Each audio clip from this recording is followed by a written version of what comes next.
সুশাসন প্রতিষ্ঠা, জবাবদিহিমূলক রাষ্ট্র, ভঙ্গুর অর্থনীতির পুনর্গঠন সহ 5 অধ্যায়ে নির্বাচনী ইশতেহার ঘোষণা বিএনপির।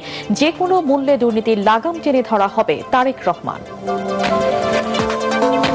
যারা কর্মীদের দুর্নীতি ঠেকাতে পারে না, তারা রাষ্ট্র সামলাবে কিভাবে, প্রশ্ন শফিকুর রহমানের। বিজয়ী হয়ে 54 বছরের ফ্যাসিবাদ আর দুঃশাসন থেকে জনগণকে মুক্তি দেবে জামাত।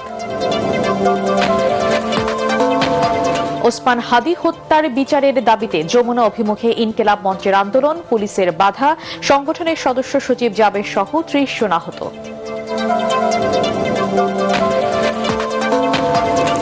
5 আগস্টের পরে যারা চাঁদাবাজি, দখল বাণিজ্য করেছে, নির্বাচনে তাদের প্রত্যাখ্যান করবে জনগণ, সাভারের জনসভায় নাহিদ ইসলাম।